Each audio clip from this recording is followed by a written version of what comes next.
Well, good morning, everybody. It is Monday. Let's make it happen live. This is number 2 of season number 2. Just wanted to thank you all for coming on board this morning. We're going to get our guest here as soon as he gets fired up. Jimmy Barnes, I see you logged in. We'll get you here in just a second. Good morning, Jim. Just so all of you guys know, fall begins today. The hunting seasons, some have already started. I can tell by the shooting in the neighborhood. And we're in final prep for snow, folks. If you're living in the Midwest, you better start getting ready. So finish up your projects. We got some announcements from this past week. Over the last week, if you saw, brother tagged me, Keith tagged me in a post. We had bought Great Plains Graphics here in Brainerd. So silk screening, embroidery, all that stuff. Keith's going to take care of that deal. Chuck, if you guys have ever done business with this guy in Brainerd, he started this in 1981. He was the very first person to do it in the Brainerd Lakes area. After spending some time at his shop watching the quality of work, we now understand why he has such a solid reputation for quality. The guy's picky, but that's good. That's what we want. Keith's going to be taking care of that. He's got some other goals going on in his life. You know what? We got to get him on one of these shows. So we'll plan on that. Well, Keith, I'm calling you out. We're getting you on here in the future. He's got some other goals that required him to come off of the road from trucking. So this kind of lines that up for him. The kid can sell ice to an Eskimo. So he's going to be fine there. Last week, if you guys were watching my social media, we got... had a pretty lucky night at the Fall Rendezvous. Got 50 bucks worth of prime rib. Lots of feedback on that video. That was funny. Also, some special edition Glock 9mm. I'm not much of a gun guy. I can shoot them. I'm a pretty good shot, but I don't really know what they are. I just know that now I have a 9mm. So, Jimmy, we're going to get you fired up. Sending you the invite right now. So, Barnes, get you logged in here. Looks like we're adding you. Take just a second. Good morning, Jim Bosch and Landon, John Ferry, and good morning, Joshua Johnson. First time watching live. Josh, my cousin, got this put together. Make sure it's trying to add you, Jimmy. Just make sure your phone is sideways. Eddie Dobbs, good morning. Chet, Landon, Stacy, good morning to all of you. Looks like we're still trying to get you added, Jimmy, so you guys all, thank you for watching. I see Scott's watching from Rhode Island. I know that Jim Boschen's out east. Josh is just slightly north of me up in the beautiful Monaga area where St. Urho stands tall. Looks like we're still getting you added, Jimmy. So this is a cool story. I've gotten to talk to Jimmy a few times. For some reason, it didn't add you, so I'm just going to send you again. There's another invite to you, Jimmy. Let me log in on my laptop too, just to make sure if he's got any problems, we can stay in touch. Not letting me do this. So Jimmy, if you can see this, make sure you just got your camera sideways and you're accepting the invite. If you have to, go ahead and shoot me an invite or a request to be on the video. It's telling me that you're declining. So we're going to send this again.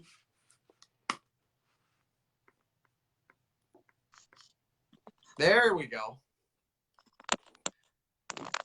Good morning, sir. Morning. How you doing? Doing all right. Yourself? Good.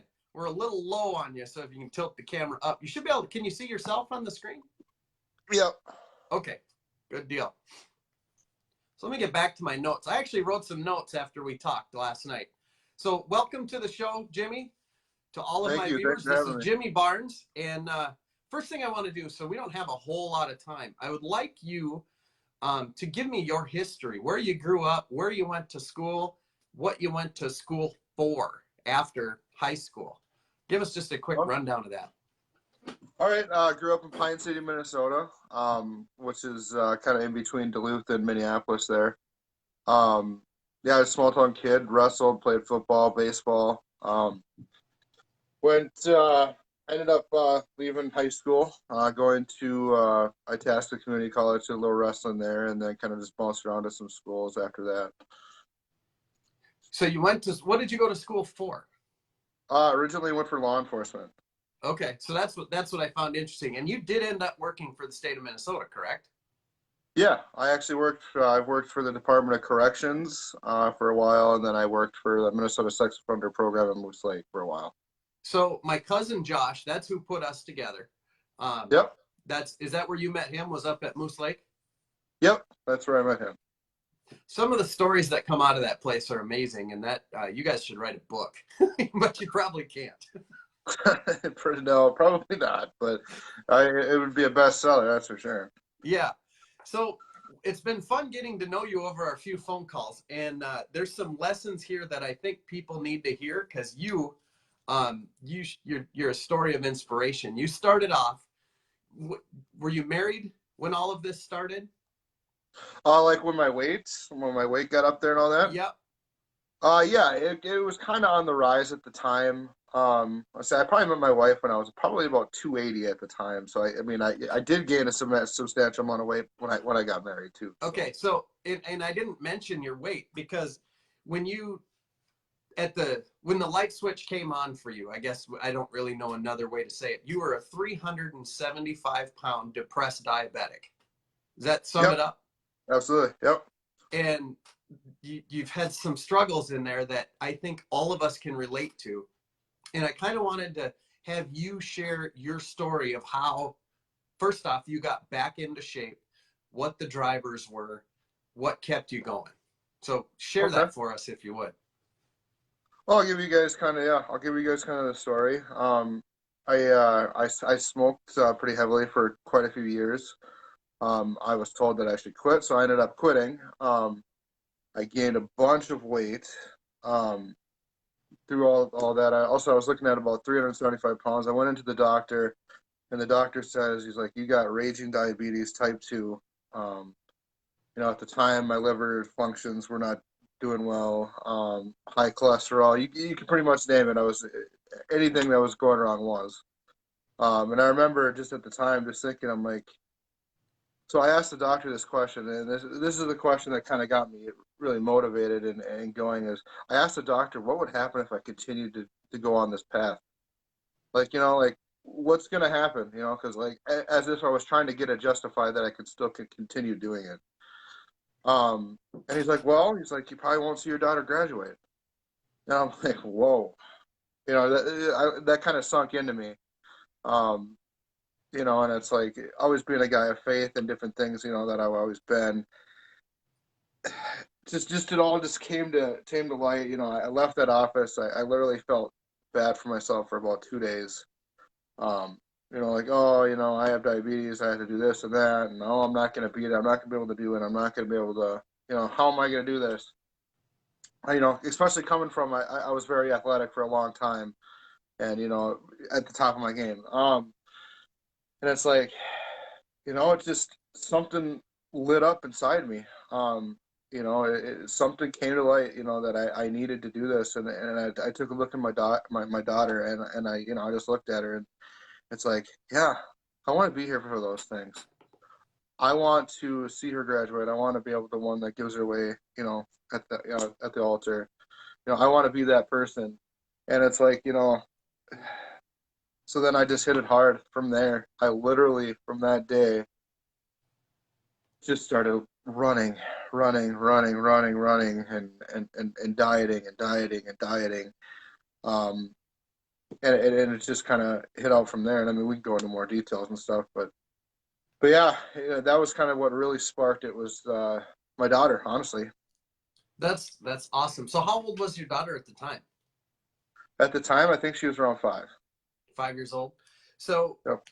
yeah, that's kind of a big thing because that's like saying you have less than 15 years and Yeah. you're out. Yeah. So Sitting at 30 years old. Yeah. yeah, that's crazy. So one of the things that you and I had talked about is on this show, I'll try to help motivate people and I'll tell them to start slow, because I don't Yep. want you to set yourself up for failure. Well, it doesn't sound like you started very slow. So am I incorrect in saying that you never failed? Oh. I'm still failing. Honestly, I am still failing. And like I spoke with you on the phone, you ain't gonna have success unless you fail. That's the biggest thing. Honestly, like I've learned, it's learning from those failures that's what's gonna get you to be, better than the last time. Um, I everyone has a thing that drives them and motivates them and tries to get them. Everyone has a support system also. I mean, not always have a support system. They have some way of supporting themselves in doing this. For me, it was my faith, um, my family, and just people that were on board with me. Um, but yeah, man, failing is one of the biggest things that I continue to do. Like, I'm even on weight cuts now and stuff, and it's like, yeah, well, I caught myself having a cookie the other day. It's just you gotta fail in order to succeed. And it's funny because I wanted that to come out of your mouth because it's easy for me to sit here and say it over and over and over again, but Yep. what you consider a failure would be when you first started running and dieting, and then all of a sudden the next day you just ate something crappy, or Yep. maybe didn't Yep. run as far as you should have, right? So how did you overcome those little obstacles? I remember one of my first failures. Like, it's funny how you remember all the failures and not so much your success. It's just how the brain's wired and how you're wired. And I remember I was like, oh man, So then I ended up going through a drive-through at McDonald's. That was one of my biggest things. I love McDonald's. I love McDonald's. Everything about it. It's just gross, but I love it. That and White Castle, but we won't get into that. Um, yeah, I found myself in the drive-thru and I ate and I gorged and I'm like, wow, I literally just like ruined a week, 2 weeks worth of stuff.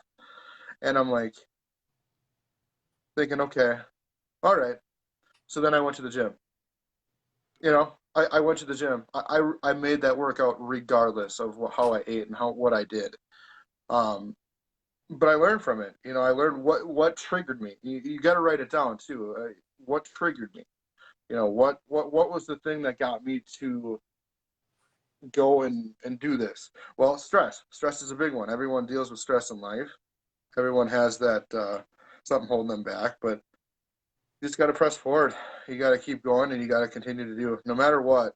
I made a point from that or on. Even if I did fail, I would continue to be in that gym, and I would still get that workout in regardless of how I felt and how things played out that day. So then, is it safe to say that your sight on the end goal is what keeps you heading back to the gym? Yeah, absolutely. Okay, Absolutely. Keeping the big picture. I mean, the big picture is, you may have lost the battle, but you're going to win that damn war. That, perfect. that's one of the biggest things I can say is like you're going to lose battles, but it's up to you if you win the war. No, that's great. You, sir, have a very determined mindset. I can tell from our few conversations. What point did you decide that you should start fighting? I heard this story a little bit on Trash Talk, so if you could share it, I'd love to hear it. Yeah. You know, I've always wanted to fight. I've kind of trained on and off for years. But I mean, it was never really a reality at the time. I was smoking cigarettes. I wasn't in great shape. I mean, I've always been strong and athletic and a very good wrestler. But it just wasn't a reality. And then it's like, well, I'd quit the smoking. Um, I'm like, oh, I started doing jujitsu and professional jujitsu, and I started getting pretty good at that and started making some wins. And then I'm like, I'm gonna try my first MMA fight. Just to get it out there. I'd actually done boxing in the past. I won a couple tough enough tournaments in Hinckley, and so I've always had the background in it. Um, but I decided to, I'm just gonna kind of go into it and just dip it in, and I beat the guy within like I think it was like 2 minutes, my first one. And then I'm like, I think I can really make it go at this, and then it started getting pretty serious from there, and I just started making more gains and started losing more weight and started doing, it just drove me to be even get to that next level of my fitness, honestly. Um, to where I am now is like when I first started on the treadmill, you'd be really surprised that I could just running at like 3.5 miles per hour. I couldn't run more than 30 seconds without stopping. That is, You and now I run 5Ks every other day. You Isn't that know? amazing? So it comes down to is not everyone, not everyone has the same athletic abilities, and I'm not going to ever say that they do because they don't. But you can smash your goals if you really push yourself to do it and you continue to believe in yourself. That's great. Um, how you just totally derailed me. That was because it's exactly. I mean, you can't run 3.5 miles an hour for 30 seconds, and now you're running a 5K every other day. It's just Yeah. you started small, you started slow, and you just kept going.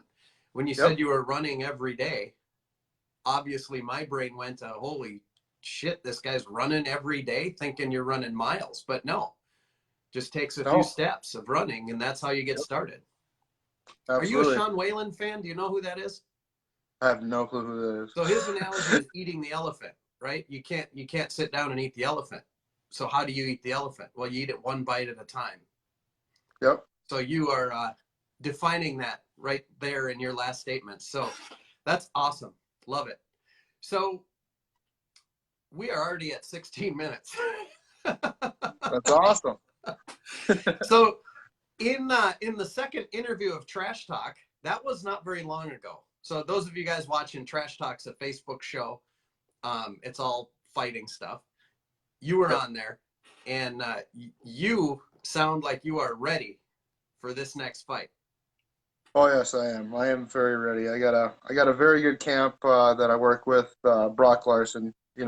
Notorious for being a good MMA coach, and obviously he was a UFC fighter himself and stuff. And I got Mark Gold. He's been helping me out with my striking here up in the Hinckley area. He's been with me for a while. Yeah, I've woken up in the morning. I've gone running. I go to probably 4 to 6 hours of training per day. I put in, so I'm very ready for this. What I understand, you are no longer working for the state of Minnesota. That's correct. So this is a full-time gig for you. It is. It is a full time job now that I decided to full time job fighting and training and full time dad of newborn twins. Well, I was going to ask you about that because from what I understand, you are undefeated in the amateur ranks still. Yep. The most amazing stat to me is your total time in the ring. What is that? What is it? 2 minutes and 30 seconds. Total time. I think so. And how Yeah. many fights? Well, with MMA, that's two. So yeah, Two. two. So you spent less than a Yep. minute or just over a minute with each guy, Yep. potentially. So the, we figured out last week there's one thing in life, though. I mean, nothing beats you in the ring. There's something still kicking your ass. Talk to us about those two little guys. Yeah. Their names would be Gunner and Hunter. I mean, they're precious little boys, but yeah, when I took this gig, I remember telling my wife, I'm like, oh, this will be easy. I'll be able to train. I'll be able to it'll be so easy. Yeah, it wasn't so easy.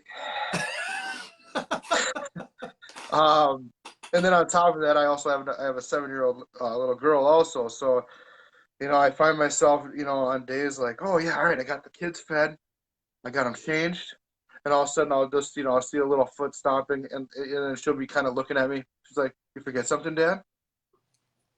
I'm like, what? I need to eat too. And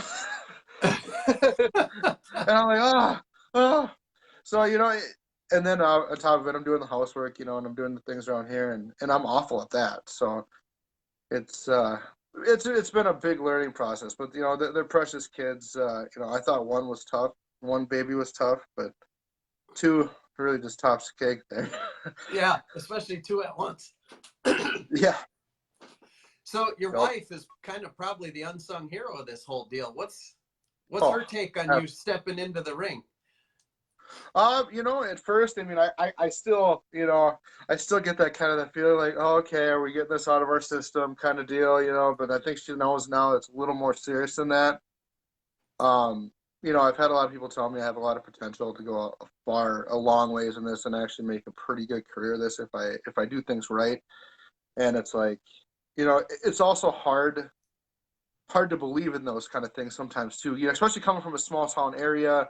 You know, like, oh yeah, everyone wants to be in the UFC. Everyone wants to, you know, be in the major leagues. You know, it's just like everyone wants to do that, but do they want to put the work in? And I'm there. I'm putting that work in, and at least I'm going for broke. Is literally what I'm doing. Well, you're putting in the work. What's your background growing up? My Like as a background. young kid, how was your family? Were they well off? Were they struggling? You know, I mean, I honestly, I never had any problems. My dad and mom were always, I mean, we weren't rich or anything by any means, you know, but I mean, they worked hard for their money and, you know, and they've always taken care of me. I'm the baby of the family, if you can believe that. So you know, my parents have always helped me and always been there for me. And I couldn't have asked for a better upbringing. So. That's awesome. So coming from a small town, like you said, and it's funny, you watch these super successful people, whether it's business or fighters. You know, Conor McGregor's from small town Nowheresville. Yep. There's no limits there if you're willing to No. work for it. And it seems like you are. You also, it sounds like you've already made the steps in the right direction, surrounding yourself with the right people.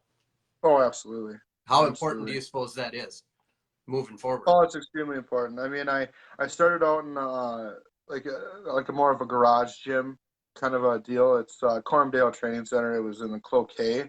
My buddy Dustin Jelly, he kind of ran the gym there, and he was very skilled. He was pretty skilled at stuff, and really good. He's a really good Brazilian Jiu-Jitsu guy, and knew some Muay Thai and stuff like that. And then we brought in Mark. You know, it was kind of a more personal centered thing towards me. So it was basically those guys, a bunch of guys just basically coaching me in a garage. And it started out small, you know, and it is small, but, you know, and it got me through my first two fights. And then we kind of just realized, like, you know, at this point I'm starting to evolve and, you know, and it's like, why not go try this gym over at, I got brought in to help out with Maurice Green a little bit and work out with him a little bit. And then after that, I kind of fell in love with the Brock Larson's camp and just the vibes over there. People are amazing over there. So as you get bigger, I would assume there are even better potentially. Maybe you're with the best people already. How hard do you find it to move, you know, to go, hey Brock, sorry buddy, but there's an opportunity for me here. I need to go. Right. Not that you're going to do that, but how hard was it to your buddies to say I need to make this switch? And how do you advise people to do that? You know, honestly, I mean, I still train with Mark and Dusty will come up and train with me, and you know, I still consider them, you know, they're my brothers, and I'll still always have my name attached to them. You know what I mean? In a way, because that's where it started, that's where it began. But you know, I don't know. I don't see myself leaving Brock's. I mean, Brock is not a selfish person in any realm. He will send his fighters out to get better training if they need to, and that's what's amazing because that's just looking out for the fighter themselves and their careers. Um, You but know you know, you're with the right guy if he'll do that for you. oh yeah, absolutely, and I mean, it hasn't happened to me. I've heard him do it to other people, and it's just like that's just very reassuring. If I get to a point that he's no longer able to help me with, then I know he's going to try to help me succeed as much as possible. That's awesome. Well, my brother is actually a buddy of Brock's, and I couldn't pick him out of a crowd of two unless he's standing with somebody my size, probably. So I hear nothing but good things about him, and Oh yeah, it's he's a nice to great hear it dude. from you as well. Oh yeah, great guy. He's you know, and it's crazy. He didn't have to put all this time with me the last 4 or 5 months, but he did. You know, so he's involved in making the monster. Well, let's get the monster made. So you got this fight coming up. Like I said, you are ready. The fight is this Friday night, right? At Yes. Mystic Lake Yep. Casino. Talk to us Yep. about that just a little bit. I'm taking on Thomas Peterson. He's 4-0. He is a junior college national wrestling champion. Former, you know, I think he was like a recruited D1 NDSU in the beginning. Two-time state champ out of Lakeville. Tough fight. It's gonna be, you know, it's gonna be one of those that it's gonna test me. Um, but I think Hart is gonna be more talent this time. You know what I mean? So it's gonna come. He's got talent. He's a good wrestler, but I think I'm a better fighter. So Good deal. That's what we want to hear. So from what I understand, this is your last amateur fight. It is. It is. 110%. I will not be fighting for free anymore. uh, when you make this your career, you kind of got to start making money at it. So it's and that's another thing my wife's get kind of annoyed at. She's like, well, you're training 6 to 7 hours a day. You're not getting paid. And I'm like, Payday's coming. I got to do something to make something. So it's just like it's one of those deals where this is a very highly anticipated fight. He's one of the number one recruits in the nation. I'm being looked at as a very good recruit also. So this is a fight that everyone wants to see at this level also. So he's number 1, I think, and you're number 4. Is that what I heard? Yep. Yep. So, and from what I understand, only one of you is going to leave this fight with an undefeated title. That is correct. So that is correct. Someone's going down, and let's hope it's not you. It doesn't sound like it's going to be you. Yeah, it'll be a fun fight. It's a great atmosphere going to these fights. I love it. One of my biggest things is the after the fights. There's a lot of people that come up to you, and it's like, oh, you get these little kids that come up to you and stuff, and it's just like it's very cool just to kind of be kind of a role model and inspiration in their lives too. So, I don't just do this all just for the fight. It's also for after. So. No, good for you. We wish you luck. Get out of there with the W, which will make your first payday a lot better, and it'll make your wife happier. Yeah, way happier. So at the end of every show, we're at 27. So at the end of every show, I ask my guests to leave off with, your words of wisdom for the week or voice of encouragement for everybody watching. What do you got? I don't know. I kind of thought about this, last night when you were telling me about it, and it's like all I can really leave you guys with is that you're gonna fail. You're gonna in everyday life, even if you guys what are you striving for is fitness. You're trying to get a promotion. You're trying to do whatever. You're gonna fail, but learn how to be better the next time, and don't give up. Ask for help. Ask for support. A lot of you guys watching, or a lot of you guys see this, add me on Facebook at Jimmy Barnes MMA, or find me and just add me on my profile. I'd love to chat with you guys and help you guys out and give you any tips I can. That's the best and biggest thing. And your dreams are made from the couch. This is true. No, I appreciate it. Those are great words. Asking for help is another thing that I try to mention often. Make sure, if you can't get there, you ask somebody. Then it all goes back to the surrounding yourself with the right people because you're getting help. Absolutely. Well, I appreciate you coming on. Thank you. Good luck this Friday. Thank you so much. In Columbus, so I'll be watching for results. How's that? All right. So you make sure you keep us posted. Guys, if you're friends of Jimmy's, shoot me a friend request. My friends, shoot Jimmy a request. He just said it was okay. If you like what you see, share this out. Tell everybody about it. If you don't, just keep it to yourself. You guys, every week I run the contest. Share this video. If you share it, you're entered in a contest. Drawings will be first week of October. You guys, go out there this week, kick some ass, and have some fun doing it. Thank you again, Jimmy. Have a good week. Thank you, guys. All right. Bye-bye.